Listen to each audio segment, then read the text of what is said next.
merci beaucoup. On vous présente aujourd'hui les faits saillants d'un rapport qui vient tout juste d'être déposé, le rapport sur les expériences de violences sexuelles des universitaires québécois, des minorités sexuelles ou de genre.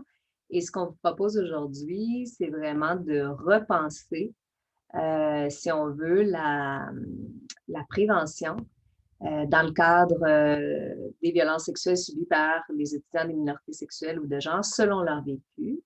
Alors, je me présente, je suis Geneviève Paquette, chercheuse principale de ce projet-là, et j'ai travaillé avec Son Castonguay-Kunsumbat, qui va aussi présenter une partie des contenus d'aujourd'hui. Je tiens à souligner qu'il y a aussi Manon Bergeron, Alexa Martin-Story, qui sont aussi co-chercheuses sur ce projet-là, et enfin Ariane Labonté et Eve Prévost, qui sont des étudiantes graduées des programmes de psychoéducation de l'Université de Sherbrooke. Alors, commençons par quelques éléments de problématique. Il faut savoir d'abord que la population étudiante de la diversité sexuelle et de genre est particulièrement à risque de violences sexuelles en milieu d'enseignement supérieur. Lorsqu'on compare ces communautés aux personnes étudiantes cisgenres ou hétérosexuelles, les personnes étudiantes transgenres, non-binaires ou avec une orientation sexuelle minoritaire ont d'abord plus de risques de subir à peu près toutes les formes de violences sexuelles. Elles présentent aussi des niveaux de symptômes post-traumatiques plus élevés à la suite de la violence sexuelle subie. Et enfin, elles rapportent vivre plus d'attitudes négatives de la part de leur établissement d'enseignement lorsqu'elles dénoncent la situation. Tout ceci peut s'expliquer par le fait qu'appartenir à un groupe minoritaire est associé à plus de discrimination, de victimisation et ultimement des problèmes de santé mentale. C'est ce que nous amène à penser la théorie du stress minoritaire de Meyer. Vous le savez, en 2017, il y a eu l'adoption de la loi visant à prévenir et à combattre les violences à caractère sexuel dans les établissements d'enseignement supérieur. Il y a eu ensuite l'implantation, l'élaboration d'abord, mais l'implantation ensuite de ces politiques sur la prévention des violences à caractère sexuel, les VACS. Et dans la loi même, il y a l'obligation de tenir compte des personnes plus à risque de violences sexuelles en milieu d'enseignement supérieur, dont les personnes issues des minorités sexuelles ou de genre. Alors, dans ce contexte-là, on avait, dans le cadre du projet, 2 questions de recherche. Nous avions des données donc, qui avaient été recueillies en 2016. Donc, on voulait voir qu'est-ce que vivaient ces communautés étudiantes en termes de VACS lorsqu'on a recueilli les données en 2016. Et aussi comment leurs besoins sont pris en compte à partir de 2019, sur le plan de la prévention et de l'intervention en matière de VACS dans les milieux d'enseignement supérieur. Les objectifs de l'étude, donc, il y en avait 2 principaux: documenter différentes facettes des expériences de violence sexuelle en milieu universitaire qui sont subies par les étudiantes et les étudiants issus des minorités sexuelles et de genre, et aussi identifier les pratiques de prévention et d'intervention en matière de violence sexuelle qui sont mises en place pour les personnes étudiantes issues des minorités sexuelles et de genre en milieu d'enseignement supérieur. La méthodologie et les résultats de l'objectif 1, je commence par la méthodologie. Nous avons travaillé donc avec un échantillon qui était tiré de l'enquête sur la sécurité, la sexualité et les interactions en milieu universitaire.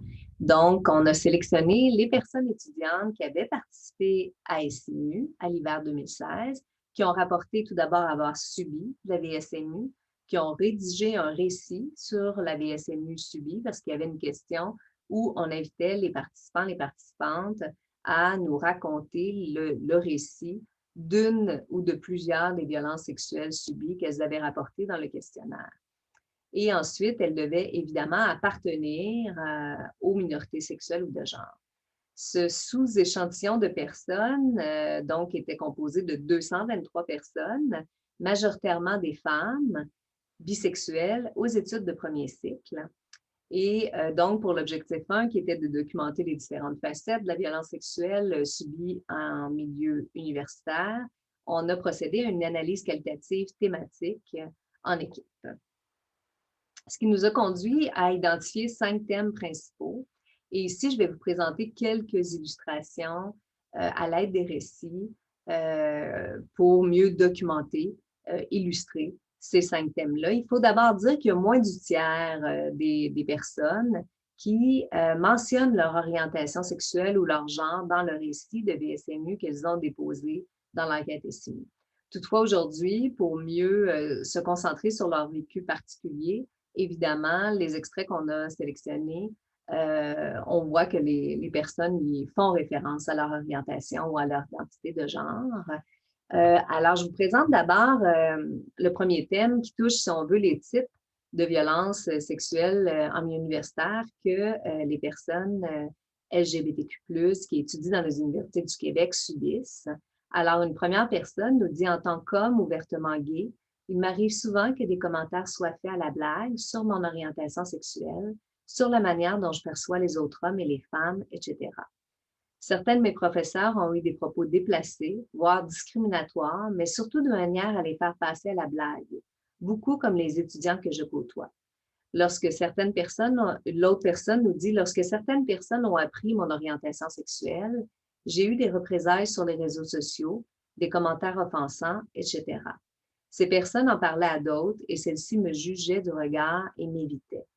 Alors, le premier extrait nous montre bien, et c'est quelque chose auquel on a réfléchi beaucoup durant l'étude, c'est le recoupement assez important entre les conduites homophobiques, donc l'homophobie, et le harcèlement sexuel, où il semble avoir un recoupement là, parfois presque parfait entre la violence sexuelle et l'homophobie.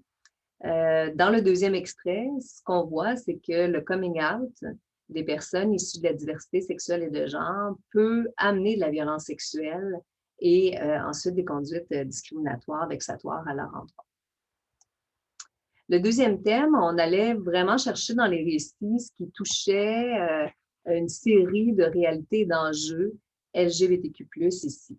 Alors, la première personne nous dit « Je me fais constamment dévisager à l'université par une diversité de personnes parce que je ne suis pas conforme à ce que je devrais être, une femme cis. Mes expériences aux toilettes sont particulièrement désagréables. On me dit de sortir des toilettes des femmes. On me regarde curieusement avec dédain ou suspicion. Je vais aux toilettes les moins fréquentées des pavillons que je fréquente. » L'autre personne nous dit « J'ai révélé à l'étudiant avec qui je sortais que je suis asexuelle. Il a accepté au départ, mais il a rapidement changé d'avis. Il a commencé par me faire sentir inadéquate en me disant que ce n'était pas naturel et que cela enlevait une partie de son intérêt pour moi. À plusieurs reprises, il m'a touchée de façon sexuelle, malgré le fait que je lui avais dit que cela ne me plaisait pas du tout. Après 2 mois de ce manège, il a finalement eu des relations sexuelles avec moi. À chaque fois, c'est après près d'1 heure d'insistance ou par la force qu'il a réussi à avoir ce qu'il voulait. Lorsque je lui expliquais que je ne consentais pas réellement à nos relations, il me traitait de femme illogique et d'imbécile parce qu'il ne pouvait pas deviner que je ne voulais pas vraiment. Alors ici, dans le premier extrait, on voit que la personne fait référence à son expression de genre. C'est une dimension qui n'avait pas pu être incluse dans les variables mesurées par le questionnaire quantitatif inclus dans SIMU.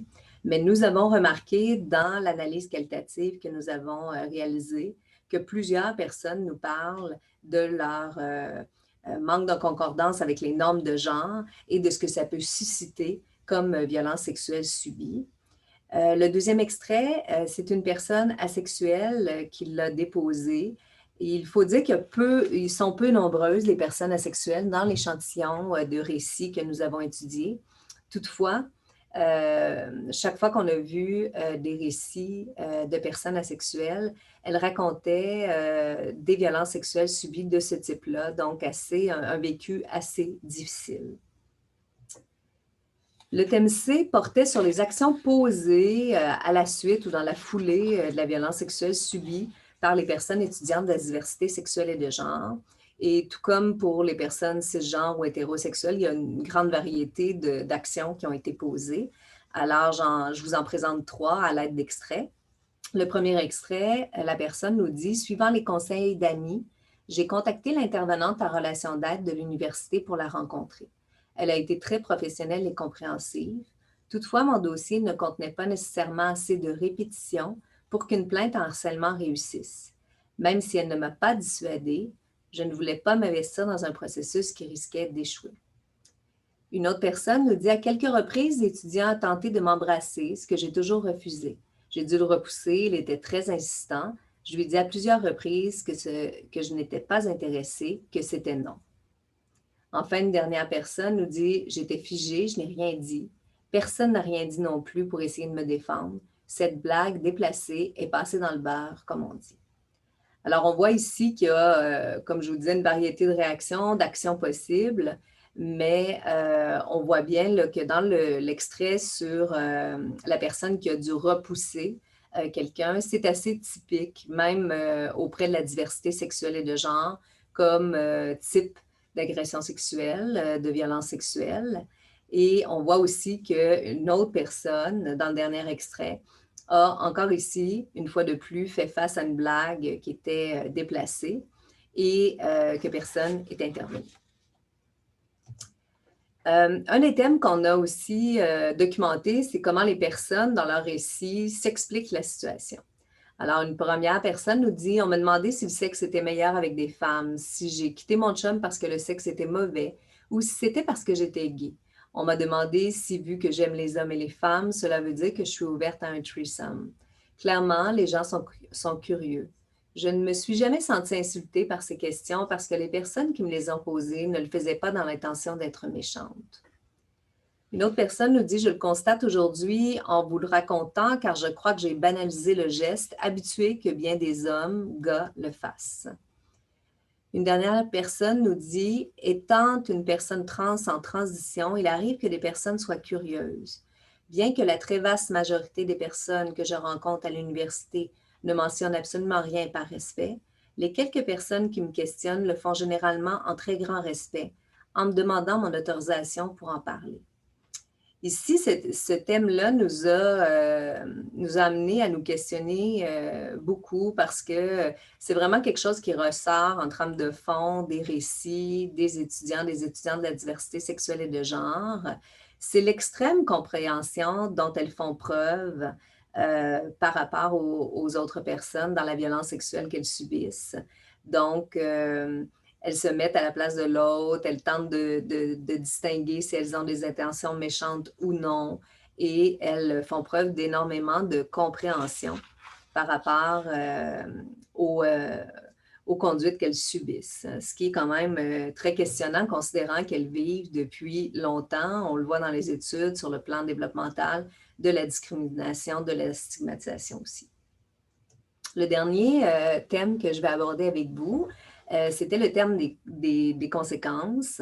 Évidemment, tout comme les personnes cisgenres ou hétérosexuelles, elles font face à une diversité de conséquences, beaucoup de conséquences psychologiques, la honte, la culpabilité, les symptômes de stress post-traumatique, donc hypervigilance, évitement, réviviscence aussi, des souvenirs désagréables associés à la violence sexuelle. Mais ici, on voulait illustrer les conséquences sociales des personnes de la diversité sexuelle et de genre. Alors, une première personne nous dit « Il est certain que cette expérience a influencé énormément mon comportement social. Je m'isole et je m'inquiète dans mon coin. Mais m'a surtout donné de très mauvais souvenirs reliés à l'université, ce qui est fort désagréable puisque j'y mets les pieds chaque jour et je ne me sens pas parfaitement épanouie en raison de ce tourment enfoui entre ces murs. » Une autre personne nous dit « Cela m'a rendu mal à l'aise par contre, en particulier quand je me suis confiée un peu plus à une de mes collègues et que par la suite, l'histoire a été partagée dans le département. C'est gênant et bien que la majorité du département se fout complètement de mon orientation sexuelle ou de mes rencontres avec des femmes, certaines personnes me regardent différemment. Certaines femmes vont me traiter différemment, pensant que le fait que je sois sympathique avec elles veut dire que j'ai envie d'une relation. » Alors ici, on voit bien. Geneviève, excuse-moi, juste te rappeler qu'il reste 5 minutes. Merci beaucoup. Alors ici, on voit bien que parmi les conséquences, au niveau social, les conséquences de la violence sexuelle vont isoler davantage les personnes de la diversité sexuelle et de genre, ce qui participe à leur isolement, leur stigmatisation qu'elles ont vécu souvent au cours de leur enfance, leur adolescence aussi. Alors, je vais maintenant céder la parole à Son qui va nous présenter la méthodologie et les résultats de l'objectif 2. Merci Geneviève. Donc, les résultats, la méthodologie et les résultats de l'objectif 2 qui, je rappelle, étaient de relever les pratiques des collèges et des universités sur le plan de la prévention et de l'intervention en matière de violences sexuelles adaptées aux personnes étudiantes qui sont issues des minorités sexuelles et de genre. Donc, pour l'échantillon, c'est un échantillon qui a été tiré du rapport de Hébert et al., qui était composé de milieux d'enseignement supérieur. Donc, ces milieux, il y a 63 milieux d'enseignement supérieur, en fait, qui avaient participé à l'étude qui a été présentée dans le rapport de Hébert et al. Et qui rapportaient en fait des actions préventives en matière de violences sexuelles qui étaient implantées dans leur milieu. Nous, on en a ciblé 43 de ces milieux-là qui avaient rapporté avoir des contenus, des activités qui avaient des contenus qui relevaient de la diversité sexuelle, de genre ou de la diversité culturelle. Sur les 44 milieux, il y en a 33 qui ont participé à nos entrevues téléphoniques, soit 25 cégeps et collèges, 8 universités, dont 4 qui étaient anglophones, et ce qui constitue un taux de réponse de 75 % et qui représente en fait 46 % des 54 cégeps et des 18 universités au Québec. Ce qui en est ressorti, en fait, c'est qu'il y a quand même peu d'interventions qui sont très spécifiques, qui sont implantées dans les milieux d'enseignement supérieur qu'on a sondés. C'est sûr qu'il y a 27 des 33 milieux sondés qui nous ont indiqué l'avoir mentionné les personnes issues des minorités sexuelles et de genre comme étant des groupes particulièrement à risque visés par la VSMES dans leur politique institutionnelle. Quand on parle de VSMES, c'est violences sexuelles en milieu d'enseignement supérieur. Mais c'est ça, ce qu'on voit, c'est que plus on entre en fait dans la prévention et l'intervention qui est spécifique à ces populations-là, moins il y a d'établissements qui nous disent avoir mis en place ce type d'action. Alors, c'est sûr que pour ce qui est de la prévention et sensibilisation, donc, il y a 26 milieux qui nous ont dit avoir mentionné et visé, en fait, toutes les orientations sexuelles et identités de genre dans leurs activités. Il y a 22 milieux qui ont créé des environnements inclusifs et sécuritaires, 18 qui ont fait de l'éducation et de la population en milieu académique et 16 qui ont créé des groupes de soutien. Quand on parle de formation des intervenants et d'intervenantes et d'offres de services spécialisés en détenant une expertise pour soutenir les victimes issues des minorités sexuelles et de genre, il en reste quand même beaucoup à faire, là. Donc, il y a 9 milieux qui mettaient en place déjà ces actions-là, 9 autres qui visaient à mettre en place ce type d'action, à former éventuellement leurs intervenants. Mais il y en a quand même 7 personnes ressources qui nous ont mentionné que leur établissement n'avait pas comme intention de former leurs intervenants. Et finalement, on a 4 établissements qui nous ont dit offrir des programmes ou des interventions pour les victimes de VSMES issues de ces populations. Alors, c'est sûr qu'il est important, en fait, de penser la prévention des violences sexuelles selon le vécu des universitaires qui appartiennent aux minorités sexuelles et de genre. Alors, on a fait une recension de la littérature qui nous a permis d'identifier des pratiques de prévention et d'intervention qui sont recommandées en matière de violences sexuelles adaptées à ces communautés. Je vous présente aujourd'hui on les a regroupées, en fait, ces recommandations-là, sous 3 axes que je vous présente. Alors, le premier, c'est un environnement inclusif et sécuritaire. Alors, la littérature recommande d'utiliser du matériel pédagogique qui propose un langage épicène et des images inclusives des réalités LGBTQ+. Il est aussi recommandé de donner accès à des services psychosociaux internes et externes qui sont adaptés à la diversité sexuelle et de genre. Et quand on parle d'environnement inclusif, il y a aussi tout ce qui est d'afficher les drapeaux LGBTQ+, de permettre le changement de nom, de prénom sur les listes institutionnelles et d'aménager, par exemple, des toilettes et des vestiaires non genrés. En termes de prévention, d'éducation et de formation, il est recommandé de faire de la sensibilisation et de la prévention qui est universelle, ciblée et inclusive. Également d'impliquer tous les membres de la communauté de l'établissement dans les stratégies de prévention, donc en fait de former, d'éduquer les populations et étudiantes, le personnel enseignant et le personnel de soutien, puis finalement d'implanter des programmes qui visent les témoins potentiels de situations de VSMES qui touchent les étudiantes et les étudiants issus des minorités sexuelles et de genre. Puis finalement, en termes d'intervention, pour notre dernier axe de recommandation, il est recommandé de mettre en place différentes ressources de soutien et de services d'intervention qui sont adaptés aux personnes issues des minorités sexuelles et de genre, tant pour les victimes que pour les non-victimes de VSMES. La mise en place aussi d'une approche d'intervention sensible au trauma, parce que comme Geneviève le présentait au début, ce sont des populations qui sont plus susceptibles d'avoir subi plusieurs formes de violence au cours de leur vie. Et finalement, il est recommandé de collaborer entre les établissements d'enseignement et les ressources externes qui sont spécialisées sur la VSMES et les enjeux liés à la diversité sexuelle et de genre.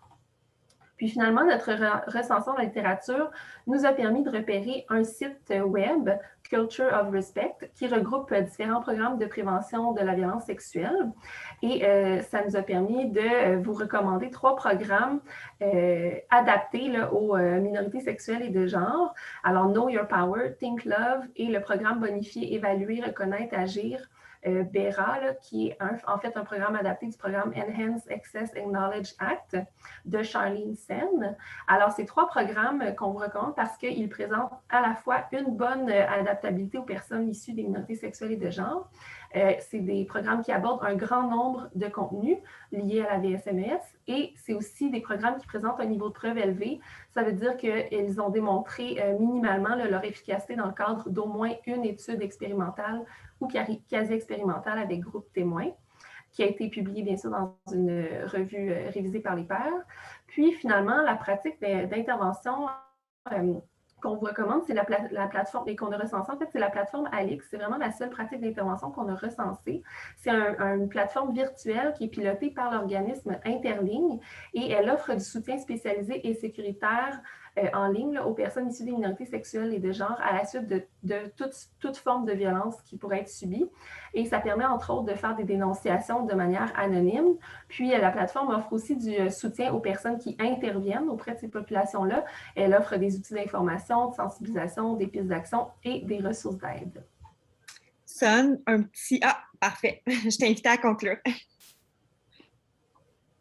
Alors, merci beaucoup, Son. Je conclue rapidement. Alors, avec les contributions et les limites de l'étude, les principales contributions, c'est qu'on a accès à un portrait de la violence sexuelle en milieu universitaire subie par une population étudiante qui provient exclusivement des minorités sexuelles et de genre, et ce, à partir de leur vécu, de leurs récits, qui ont bien voulu nous confier lors de l'étude SIMU. On a aussi des pratiques, un panorama des pratiques de prévention déployées dans les milieux d'enseignement supérieur québécois. Par contre, en termes de limites, il ne faut pas oublier que c'est un échantillon qui n'est pas représentatif des communautés LGBTQ+ universitaires, étudiantes. Aussi, le portrait a pu évoluer depuis 2016. On l'espère même que la situation s'est améliorée. Le portrait des pratiques qui a été brossé l'a été à partir de données qui datent de 2018 qu'on a recueillies aussi en 2019. Et sans oublier que c'est seulement 50% des milieux qui ont été sondés, des milieux d'enseignement supérieur québécois. Je tiens quand même à remercier les membres des communautés universitaires et LGBTQ+, qui ont participé à l'enquête SIMU, les personnes ressources des milieux d'enseignement qui ont participé aux entrevues téléphoniques, évidemment le ministère de l'Éducation et de l'Enseignement supérieur pour la subvention obtenue, des personnes étudiantes et professionnelles qui ont collaboré à plusieurs étapes du projet aussi. Et le rapport a été déposé, sur le site de la chaire, si vous voulez le consulter.